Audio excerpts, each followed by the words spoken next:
আমরা এই মুহূর্তে আমরা যারা সোশ্যাল ওয়ার্ক, আমার নাম রবিউল ইসলাম, আমি একজন সোশ্যাল ওয়ার্কার এবং সেই জায়গায় দাঁড়িয়ে দেখতে পাচ্ছি যে ইলেকশন কমিশন প্রথম একটা ইলেক্টর রোল, ড্রাফট রোল বার করলো।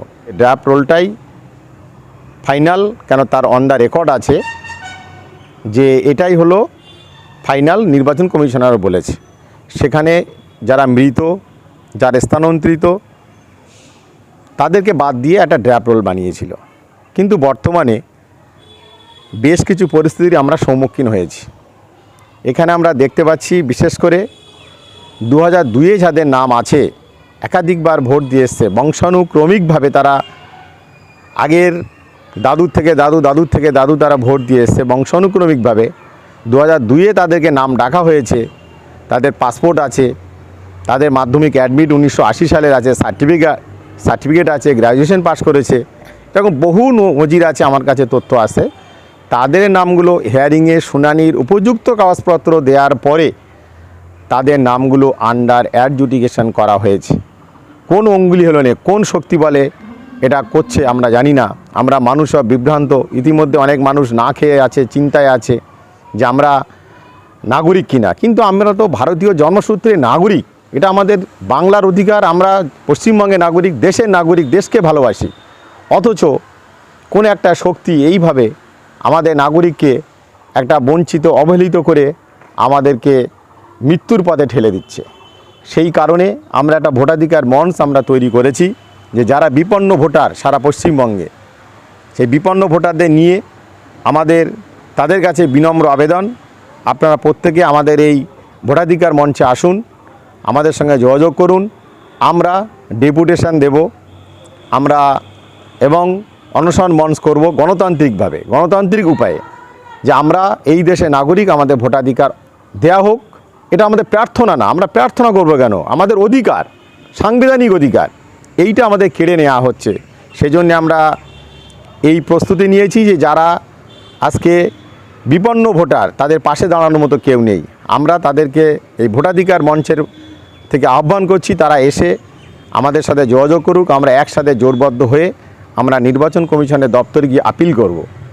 এই আপাতত আমাদের একটা সিদ্ধান্ত নেওয়া হয়েছে।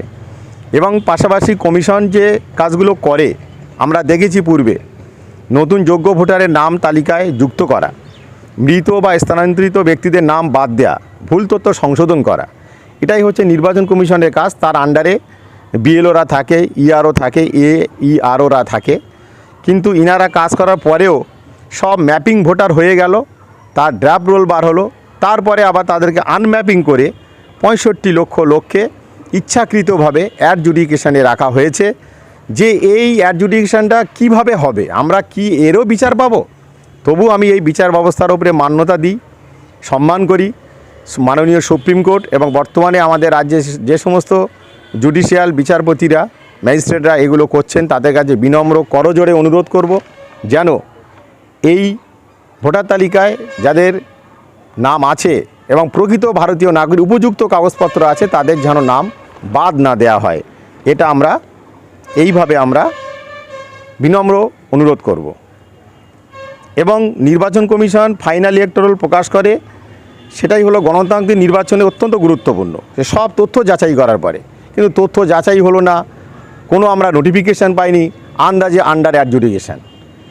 এই জন্যে আমরা একটু চিন্তিত আছি এবং আমরা সার্বিকভাবে পশ্চিমবঙ্গে যে সমস্ত বিপন্ন ভোটার আছে তাদেরকে নিয়ে একটা ভোটাধিকার মঞ্চ আমরা তৈরি করে তাদের পাশে থেকে যাতে তারা ভোটাধিকারটা ফিরে পায়, সেইটা আমরা চেষ্টা করছি। আরেকটা যেটা দেখছি যে ছেলের নাম ফাইনাল লিস্টে আছে, ছেলের লিঙ্কেজ, বাবার লিঙ্কেজ 2002 সালে দিয়েছে, বাবার নামটা নেই, ছেলের নামটা আছে। এ কোন লজিকে চলছে আমরা তো বুঝতে পারছি না। তো বর্তমানে 2002 সালে যাদের ভোটার লিস্টে নাম আছে তাদের বেশিরভাগই অ্যাডজুডিকেশন তো করা হয়েছে এবং তারা বিচার ব্যবস্থায় আছে, এবং পাশাপাশি মহিলাদের নামগুলো বেশি আছে। এবং একটা সম্প্রদায়কে বেছে বেছে বেছে বেছে সংখ্যালঘু সম্প্রদায়, এসটি, এসসি, আদিবাসী, যারা জানে না, বোঝে না, অসহায়, তাদেরকে এই আন্ডার অ্যাডজুডিকেশন করা হয়েছে। সেই জন্যে আমরা সমস্ত নাগরিককে বলবো যে আমরা আমাদের এই ভোটাধিকার মঞ্চের পাশে এসে দাঁড়ান। আমরা আপনাদের সঙ্গে থেকে আমরা চেষ্টা করব যাতে আমরা এই ভোটাধিকার আমরা সবাই ফিরে পাই এবং ভোটটা দিতে পারি, এটাই আমাদের প্রচেষ্টা থাকবে। সর্বশেষে বলবো যে যদি কোনো সংখ্যালঘু সম্প্রদায়ের উপরে অত্যাচার চালায়, নিপীড়ন করে, সেটা কোনো বীরত্বের কাজ না, বরং সেটা কাপুরুষতার কাজ।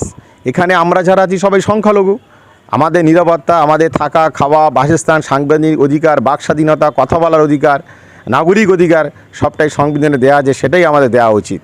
এরকমভাবে নিপীড়ন অত্যাচার করছে, আমাদের দেয়ালে পিঠ থেকে যাচ্ছে, আমরা না খেতে পেয়ে মরছি। আবার একটা চিন্তাই, এই জায়গায় দাঁড়িয়ে আমাদের এই ভোটাধিকার মঞ্চ আগামী দিনে পশ্চিমবঙ্গের বিপন্ন ভোটারদের পাশে থেকে লড়াই করবে।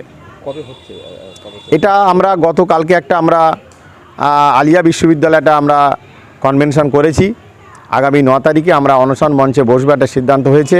আমাদের যারা উপরে আছেন রাজ্য নেতৃত্ব, তাঁরা যেভাবে গাইড করবেন, আমরা আমাদের জেলাগতভাবে সেভাবে আমরা তাদের পাশে থেকে একটা কাজ চালিয়ে যাব। কিভাবে যোগাযোগ করবে যারা? কিভাবে যোগাযোগ করবে আমরা নাম্বার দিয়ে দেবো। আমরা ফেসবুক, হোয়াটসঅ্যাপ গ্রুপ এবং আমাদের একটা গ্রুপ খোলা হচ্ছে জেলা ওয়াইজ। সেই জেলায় আমরা সমস্ত জায়গা থেকে, ব্লক থেকে কিছু ছেলেরা থাকবে, লোকেরা থাকবে, বিশিষ্ট ব্যক্তিজন, সমাজসেবীরা, শিক্ষাবিদরা থাকবে। সেখানে থেকে তাদের সঙ্গে যোগাযোগ করবে, আমরা তাদের সঙ্গে যোগাযোগ করে এই কাজটা আমরা সম্পূর্ণ করতে চাই। আপনাদের সংগঠনের নাম? সংগঠনের কোনো নাম নেই, এটা কোনো সংগঠন না, কেবলমাত্র ভোটাধিকার মঞ্চ। ভোটাধিকার মঞ্চ, নাগরিক অধিকার ফিরে পাওয়ার মঞ্চ, কোনো সংগঠন নয়, ভোটাধিকার মঞ্চ।